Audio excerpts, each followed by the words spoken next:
Live racing set to resume here at Silverstone. F4 British Championship. Deagen Fairclough, provisional champion. What a great story, and what a strong young personality rewriting the record books in F4. This is round 27, and it's watched by Phil Glue and Richard John Neal.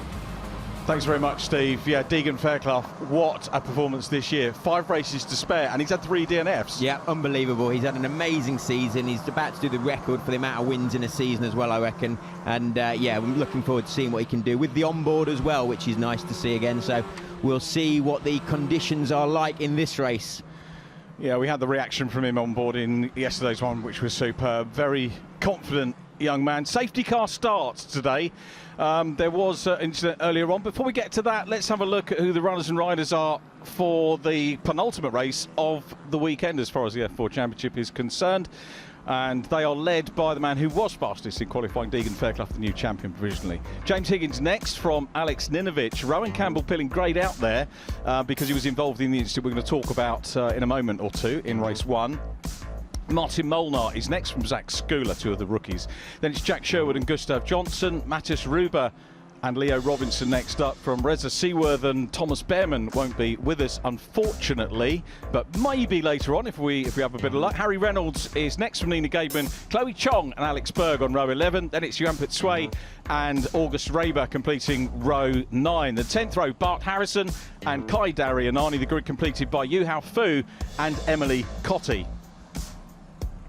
So a good grid. We've got new drivers in the mix as well. This is a replay from this morning's race. Staller, Tom Behrman stalls. Oh, it's a big shunt, that, isn't it? It's not nice to see again, actually, is it, to be perfectly honest? But the drivers are okay. That's the key thing that we can stress for the viewers. Yeah, everyone was okay. A lot of them avoided it. But look how hard Campbell-Pilling hits Behrman. Real shame for Behrman. He was obviously on pole, reverse grid pole, and yeah, just didn't quite get off the line. But they're so tricky to pull away, these things. You can see Fairclough actually saw that incident. I saw him after the race, and he said he actually heard the crunch. So yeah, not pleasant, not nice for anyone. But that obviously he got red flagged, and we're going to try and run the race later on in the day. Just look at the spray that you've got there as well. It's always difficult because you've got 2 issues here. One is being unsighted. If you're off the start, you're looking at the car in front of you. If that car then moves, you haven't got the reaction time to move to avoid the car that stalled. Exactly, yeah, that's exactly like you said it. It's so difficult with the amount of spray as it is, and then you've got cars in front as well, and then as soon as one of them dodges, it's just impossible to try and avoid that stationary car. So yeah, real shame. We're not going to see, I don't think, Campbell-Pilling in this race or Behrman. So hopefully we will see them later on with the rerun of the reverse grid race. Yeah, fingers crossed. A couple of drivers moved out with budgetary or other issues, but we get new drivers coming in. So a name check for the 3 drivers we've already seen for the wrong reasons. Thomas Behrman in that start. He had a reverse grid pole, by the way. It was his second race meeting, and he had the stall. But we also need to welcome to the championship Emily Cotty, who's off the back of the grid, the Super 1 karting champion. She's been testing all year, and had a quick chat with Emily before we came to the grid. Very much enjoying her first racing weekend in the championship. The other name that you need to watch out for, P11 on the grid, is Harry Reynolds, who has raced GB4, won here at Silverstone in GB4. He's been racing in Clio's in Brincar, Production Clio, which is totally different kettle of fish. Viewers may know the name from Janetta Junior Racing, but he had a very strong 7th place yesterday.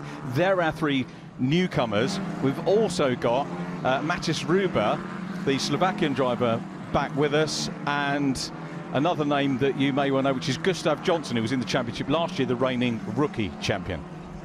Okay, so the safety car lights are out. We are going to have this race run right now. Let's see how Fairclough can get away. He's got a couple of his championship rivals that have been fighting him all year behind him. You've got Higgins, who's currently 3rd in the championship, and Ninovich is 2nd in the championship. But as you can see, they come out of the last corner. He's trying to pick up a bit of traction. Great restart there from Fairclough. Did you expect anything else, Phil Glue? Of course not. Well, he's won the championship. Now what he wants to do is extend the records that he has in the book. He's still got one more record to take. If he gets the win, he'll beat Alex Dunn's record from 2 years ago of the most wins in a season. Change for second. Ninovich goes past Higgins. Yeah, Ninovich got a great move down the inside of his teammate Higgins. Higgins obviously needs to carry on scoring good points to try and get 3rd in the championship, because he's slightly ahead now of Reza Seaworthen, who's actually started a big sideways sideways moment for Ninovic as he comes into turn 2. I think Higgins is going to get that place back. Yes, he does. He gets down the inside, but Ninovic has managed to get the traction, came off the corner better than him, and is now still in second. To Rodin teammates, still a very impressive, great teams to look at if you get the chance to come and look around the paddock. But Rodin, for me, just had a little bit sharper presentation there. That's Robinson, yeah, 33. He was running strongly in qualifying and testing. Oh, and around goes the number 12. Ninovic is in the gravel. P2, I think, safe championship-wise. That's going to be a safety car, Phil. I think it is. Yeah, I actually was looking down when that happened, but I'm not sure exactly what did happen. But he's beached it in the gravel now. Safety car is going to be out, so yeah, Higgins now moves up to second. Everyone's going to be moving up a place, but yeah, real disaster for Ninovic. Such a shame. What a frustrating weekend for him. He was involved in yesterday's race in a tussle with Zach Skula, who's currently running in 4th position. That's not a Rodin car, is it? No, that's Reba. Yeah, Argenti car Reba has also had an off.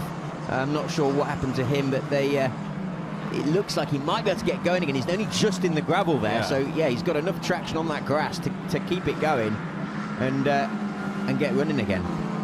Ruben not new to the championship, but he will be new to ITV viewers. He did the 2 rounds that F4 had as away days, one of which was here.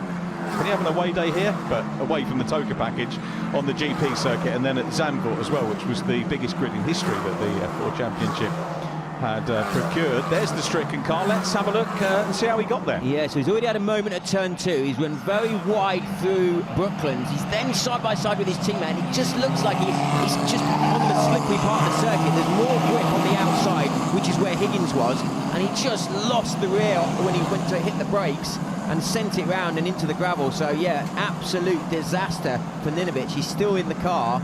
Not sure what he's hoping to do there, but he's definitely out of this race. Yeah, shame for him. He's got a cushion in the championship. 2nd position to 3rd position Higgins. So championship-wise, it's he needs to try and sort of knuckle down a little bit more and just get. It's probably going to put him under a bit of pressure, Phil, championship-wise, to have to. It's 2-2-4-5 Higgins in 3rd place, so he's got best part of 100 points, isn't he? Yeah. Clear of Higgins in 3rd. And Rez down in 4th position. But obviously what Ninovic won't want to do, and there are no drop scores in this championship, what he won't want to do is keep having things like happen. But it's 2 non-scores from the 2 races so far. He actually got 1 point yesterday. Fastest lap. Yeah, but yeah, obviously no points in this race, and yeah, he needs to try and score some points in the rerun of Later's race. But yeah, they're just trying to clear that car now out of the gravel, and yeah, we'll hopefully get this race underway again. There's only 12 minutes left. So we'll see who else has moved up. We've got Sherwood who's into 5th. Gustav Johnson is 6th now. He had a good weekend at Red Bull Ring, chasing down Freddie Slater for those Euro 4 races. What's great about these cars is now you can sort of start jumping in and out of different championships just to gain a little bit more experience, which is actually what Fairclough, Behrman and Seaworthen all did last weekend at Red Bull Ring. I was chatting to Richard Dutton at Fortec about it yesterday, and we were sort of debating, is there a time when a driver can have too many championships going on? I guess it depends driver to driver. Yeah, it does. It depends on how much they need, how much school allows sometimes. You can never do enough though. You know, any sport needs practice. Do these youngsters bother about school? I mean, I know a lot of them, they will do their studies and do their exams, but ultimately it's not going to do them any. Racing's going to be their life, isn't it? It is, but they've still got to learn to read and write, I guess, haven't they? Well, they don't even have to do that these days, do they? True. AI, gadgets. It's true. But yeah, they've obviously all been to school at some point, some more than others. And you've talked to some of them in the paddock, but yeah, it is important that they do go to school, and they. It's easy for us to say when we're finished with all that, isn't it? Well, exactly. Yeah. I mean, I never enjoyed it, but and I went racing. And my dad made me go to school and uni. I thought you were going to say he made you go racing. He did that. That's the thing. You start so young, you don't make those decisions, do you? I tell you what, from my point of view, my son, I mean, he wasn't a big fan of school. He learned more on away weekends, you know, when you're going in the car and you're going places, you're learning UK geography, you're learning maths with about the money for the cars and everything, and you're meeting people which you don't. The social environment is adult. Yeah, exactly. It's grown up. Yeah. So what we've established is we shouldn't go to school. There you go. world's problems, the economic problems, sort it out in one go. Let the airheads go to school, and the kids that want to race, come and race with us. New junior championship next year. Yeah, apparently. It's going. We've got 2 teams signed up already for the TOCA Junior Championship next year. Great to chat with Vicky McClinton and Dave Beecroft earlier on today. Really excited to see that for next year. Yeah, it should be good. It'd be good for another junior category to be out there. Obviously, Ginetta Juniors has sort of been the main category for many years now, but it'll be good to have a bit of healthy competition. But let's see what these youngsters can do as the safety car lights are out. Fairclough is backing them up as he comes down the back straight before Brooklands. Is he going to go a little bit earlier, or is he going to wait till the last corner at Luffield to get that good exit on the wet line, on the outside line, get some good traction and see if he can pull away again? It looks like he's lining it up nicely, going for the wide line. Great camera angle here. As you can see, this wet line, there's much more grip out there because that's the normal line that no one uses, so therefore there's a bit more grip. It's not as shiny, and there you can see that's good. That's a good start from Higgins, actually. Yeah, I'll tell you what, I thought that Fairclough had that one pretty much in the pocket, but Higgins wasn't playing his game and stuck with it very well indeed. Fairclough does a good job, leads away from the restock, but Higgins is there. Martin Molnar, the rookie, is up in 3rd place as well. The driver I was going to come to when we were on the safety car, didn't get a chance to say doing well, was Nina Gaidman in 9th. Yes. Was away for the last round and did the F1 Academy at her home track of Zandvoort, and that has seemingly buoyed her confidence. She had her best qualifying in this one as Sherwood runs a little bit wide there, and that's Gustav Johnson, the reigning rookie champion, coming back to the championship, having a good run. As you heard Phil saying, he was running well in the Italian championship. 43-point scorers in the Italian championship for F4, believe it or not.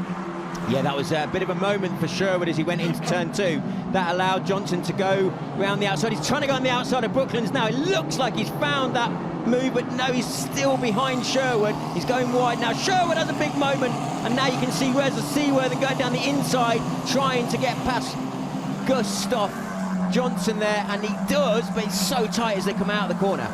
Yeah, Rez read that well, came up from 11th onto the podium yesterday, and I won't get you started on the officiating, but he had a penalty.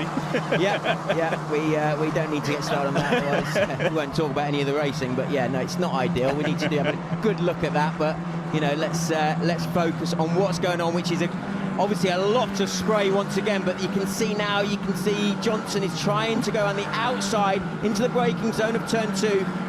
Seaworthy has it covered, but now he's going to try and go for the cutback where there's a little bit more grip there. It looks like he might be side by side. No, I think Seaworthy is still ahead there. He's going to have the inside for Brooklands now, but this is a great battle between the Hitech and the CDR car. Fairclough's away, isn't he, out front? I mean, we're looking at 2nd, 3rd, 4th onwards, and Fairclough, the race leader, fastest lap, first flying lap since the safety car as well, is away. Look at the gap that Fairclough's got over Higgins in 2nd place. He was just flying through screen. There he's back with the Johnson battle with Harry Reynolds in the 10, getting very squirrely there, and trying to look up the inside was Harry Reynolds. Yeah, you could see he was just trying to get his nose in front there, and there's another good battle between the 2 Fortec cars of Gaidman and Berg as they come across the line into turn 1 here. Gaidman is ahead of Berg. Berg obviously was another one of the casualties in the race earlier, I believe. So he was, yeah. He's going to be lucky enough to start the race later on. But look as he goes down the outside, which is then the inside of turn 2. Great move from Berg down the inside of Gaidman, and that is also bringing another. Who's that behind? Is it Chong? I think it might be. Yeah, it's Chloe Chong, isn't it? Yeah. Chloe's really getting better. I mean, this is what for rookie drivers, or drivers coming to the first time, is what the season is about, to improve as the season goes on. And you can see here Gaidman on the outside run at the moment. Chong closing up as well. Gaidman, she's going to explore the outside line to make a move. No, she doesn't. Berg has got that situation under control at the moment, but yeah, Chloe Chong getting in the mix as well, getting very close to Nina Gaidman. Gets a little bit squirrely, controlled it well there, but scrubbed off a little bit of speed. Yeah, and then we've got another Fortec car as well. Darian Arney is now going around the outside of Chong, but not enough room to get through there. Now going to the inside as they're going to turn 1, and now we have Fu as well, who's now in this battle. Yeah, Fu getting into the mix as well. Really good stuff going on. 3.6 seconds is the gap Fairclough has over Higgins at the moment. Martin Molnar still in third place, and another driver that's got very strong in the closing stages of the season. Still got one more round, 3 races at Brands Hatch to go. Another race this afternoon after this one, hopefully. But this is a very, very busy midfield battle. It certainly is, and we've got one of the XL cars, that's Schooler, I think, and Sherwood. Schooler's trying to go on the outside there. Sherwood is always very difficult to pass. He makes that car very wide. As you can see, he's going for that deep line once again. You've got to be careful not to touch the painted part of the circuit there, because that will be very slippery. And also the exit curbs as well. You need to use a bit of them, but it gets very slippery. As you can see, the CDR car sliding around on the exit curb. Berg's just getting away now, isn't he, from Nina Gateman. Gateman being chased by Chong, then it's Darian Arney and Fu. Good to see Yu Hao Fu possibly on for his best finish of the season. Again, a driver that's gaining a little bit of confidence, a little bit more experience as well, and up knocking towards the top 10. We could see Fu getting some championship points outright in the race here. That's Robinson that's got going again, so he's further back, and he is quite quick in the wet, so we'll see if he can make up some more places. He's currently in 16th, but I expect him to be moving up quickly. So we've got Chloe Chong and Yu Hao Fu. Everybody was Chong Fu fighting, you might say here. Having a good battle, aren't they, side by side? And let's see whether Yu Hao's going around the outside. Chloe Chong is going to be on the outside as they head down towards Brooklands past the BRDC grandstand. Chloe pops back on the inside run here. Yu Hao Fu in blue on the outside, still side by side. He's going to see if there's a bit more grip around the outside. Yeah, certainly did. Made that one stick, and now she's trying to go down the inside coming into Lovefield, but I don't think she's going to have enough grip, so she has to go to the outside. This is the tricky part about these very light but very powerful cars, rear-wheel drive, that you've just always got to be scrabbling around to try and find a bit more grip, and it does seem to be the outside line that seems to be working at the minute. But you can see now, go to the outside, you'll have a bit more grip.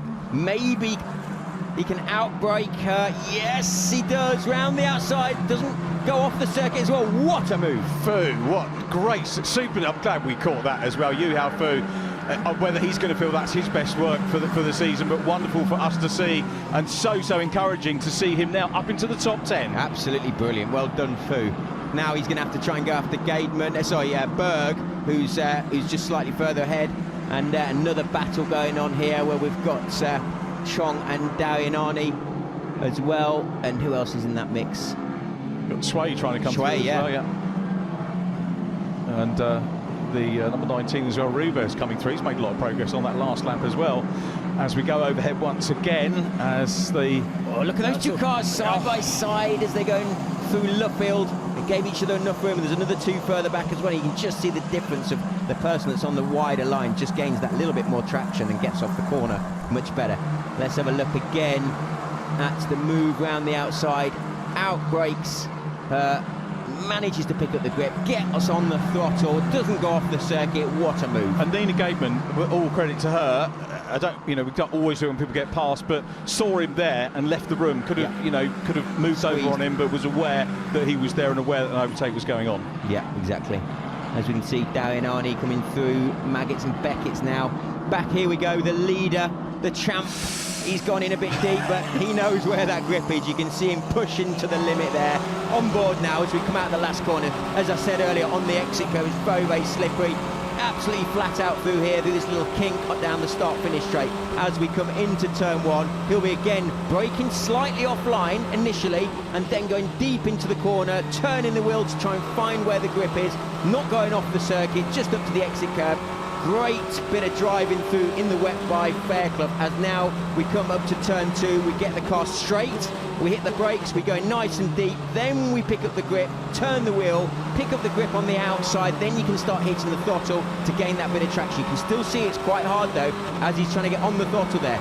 And then we're coming up to Brooklands and Luffield, the best two corners around here, where he's deciding to stay to the middle of the circuit, or try and keep the tyres cool, shall we say, because there is a little bit less water now. Nice and deep into Brooklands, brings it back slightly, but stays off the dry line. As you can see, he hits the dry line, it starts to slide about, but then he goes with a load of understeer into the final corner, gets it down to third gear, and then scrabbles around for the grip as he tries to get back on the power and get another run down the start-finish straight.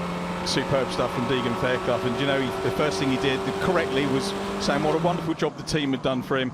Thanked his mum and dad for the sacrifices that they've made. I mean, they literally were working race weekends to keep him in Fiesta Juniors when he started, but we'll come back to that because we've got a replay here. Seaworthen and Schooler. Yeah, he's gone a bit deep, Seaworthen. He's going to still be okay, but he ran deep off the track slightly. He's picked up the grip, and again we've got a spinner there. Reba. Yeah, Reba's gone round, going into Brooklands as he was on the inside again on the slipperier part of the circuit, and yeah, just lost the rear. 8 seconds left of this this race. As you can see, once again, Deagen is just trying to keep the tyres as cool as possible as he's trying to find the water as it's starting to disappear. Nice and deep once again into Brooklands, into Luffield, loads of understeers. You can see him go right up to the edge of the circuit, and then it gives him a much straighter race car as he comes off the corner. I say straight, so he's had a big moment as he's hit the exit curve. Here he comes. Here he goes again. Final corner, and Deagen Fairclough on the last lap will take the checkered flag and gets the record from Alex Dunn. He continues, despite having won the championship, to go for the records. Fairclough takes the win and the record. Higgins second. Molnar gets third place. He's on the podium. Sherwood fourth. Zach Schooler gets the better of Seaworthen. Seaworthen rounding up our top 6 and 7th again for Harry Reynolds. Oh no. Gateman has spun in the last corner of the last lap. That is a disaster for her, but she's managed to get it going again, so she will finish the race. Yeah, what a season. This has been one of the most fascinating seasons of F4 racing that we've seen, and when you've got a runaway championship winner, and hang on, let's come back to that in a minute. Oh, a little tag on Robinson. Yeah, Robinson was trying to go on the outside. She was trying to avoid hitting him, but it's just there's no grip when he's sort of being pushed out to the outside line, and then she just made a bit of contact and it's turned her around. Another one as well. Yes, Reba's gone off again, has he? Yeah, off onto the gravel and back out, a little way down the order. He'll be in 19th, the only non-finisher, Ninovic, who of course was recovered for our early safety car. But going back to Fairclough, who took the win, let's have another look at Gateman. That's the aftermath from the drone. And not where you want to be really facing the oncoming traffic, is it? But the others saw it, reacted to it well, and we're going to see some reactions, talking about that in a minute, from Deagen Fairclough. And I'll come back to what he's saying, thank the team, but he thanked his mum and dad, Gaz and Sean, who are lovely people, for their sacrifice, keeping him racing. He won that iRacing competition, beating over 1,000 other entrants to get the drive last year, was third in the championship, champion this year, and now has got Alex Dunn's record. And takes the win. There was nobody to challenge him with that one, was there? No, Higgins was pretty good at the start, but yeah, she just got dropped. 6.6 seconds. So there we go, Deagen Fairclough takes another win, a superb win again for Deagen Fairclough, win number 12 of this season. James Higgins second from Martin Molnar, then Jack Sherwood and Zach Schooler fifth from Reza Seaworthen. Harry Reynolds again 7th on his debut weekend in F4. Gustav Johnson was 8th, 9th was Alex Bergen. I think the first top 10 for you, Halfu, super drive from him. 11th goes to Leo Robinson, then Chloe Chong. Great result from Chloe as well. Kai Darinani come through for 13th. Yampit Sway next from Bart Harrison and August Raber. Nina Gateman recovering for 17th, then Emily Cotti. Mattis Ruber was the last finisher, and Alex Ninovic, sadly, as we saw, going out and causing the early safety car issues for us here on round 27.